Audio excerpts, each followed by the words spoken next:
waxaan ka hadlaynaa glomerular filtration rate qaabka uu shaqeyso GFR ama kelida qaabka uu shaqeyso glomerular filtration rate-ka ugu horeyn kelida waxay leedahay functional unit of the kidney waxaa lagu magacaabaa nephroniska keli walba waxay leedahay 1.2 million oo nephroniska qofka bini'aadamka marka la isku daro labadiisa kelina wuxuu leeyahay 2.4 million nephronis oo functional unit waxaan ku sawiri doonaa hal xabo oo kamid ah functional unit of the kidney ugu horeyn glomerular filtration rate markuu dhacayo waxaa imaada kelida afferent artery waxaana ka baxa efferent artery waxaa imaada afferent artery waxaana ka baxa efferent artery هذا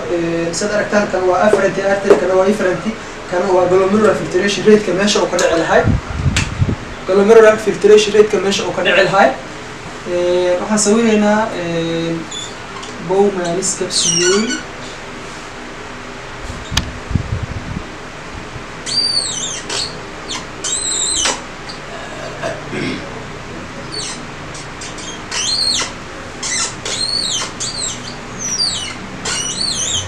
Bowman's capsule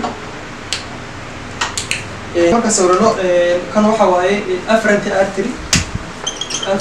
arterioles kana waa efferent arterioles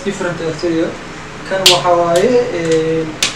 fenestrated capillary ayaa halkan ku yaala inta waa fenestrated capillary nadwa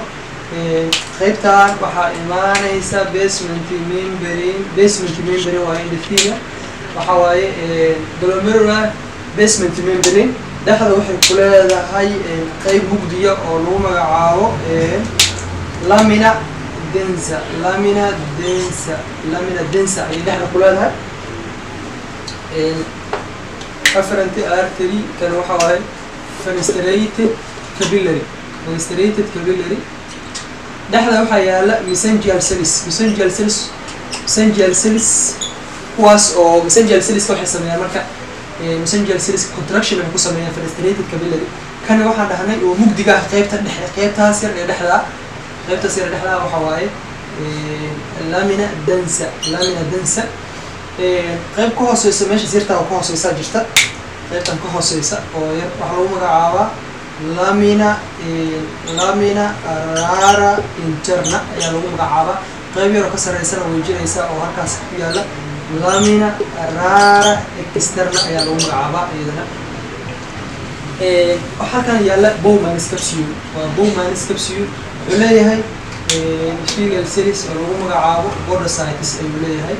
kuwaas oo dhexdiisa ku yaalaan filtration diaphragm ayaa dhexdiisa ku yaala asaga wuxuu soo saaraa basement membrane soo sameeya endothelium marka fenestrated diaphragmka oo filtrationka diaphragmka ku yaala oo halkaas ayuu sasha ka dhaci doona kan waxa marka aan dhahnay Bowman's capsule tan waxa waaye proximal convoluted tube waaye ama sidoo kale waxa lagu magacaabaa first party of convoluted tube proximal kadib waxa lagu magacaabaa qaybtan ka hooseysa waxa lagu magacaabaa loop of Henle descending waa ascending loop of Henle ayaa lagu magacaabaa tanna waxa waaye descending loop of Henle ayaa lagu magacaabaa iyadana qaybtan waa descending waxa waaye descending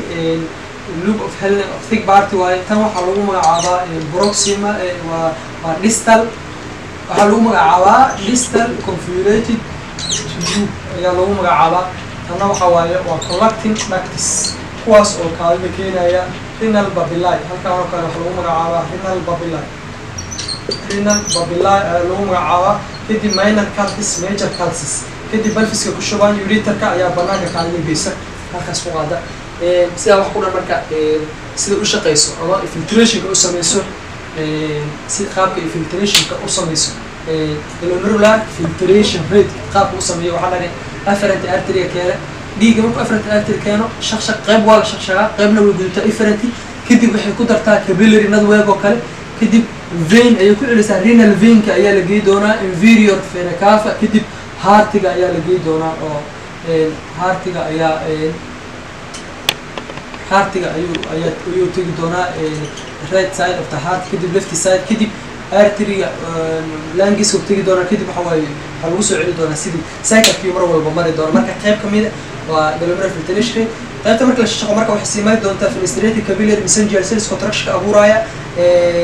lamina densa oo laba qayb leh lamina externa rara iyo interna rara kadib waxa waaye porocytes-ka oo Bowman's capsule ku yaala kadib waxa waaye fast part ama proximal convoluted tubes loop of Henle distal convoluted tubes to waxa common collecting ducts-ka kadib renal papilla ay geyn doonaa minor and major calcis kadib waxa waaye pelvis oo ku shubaa ureter-ka kelida ka qaadaysa waa qaabka ugu fudud ay u shaqeyso glomerular filtration rate.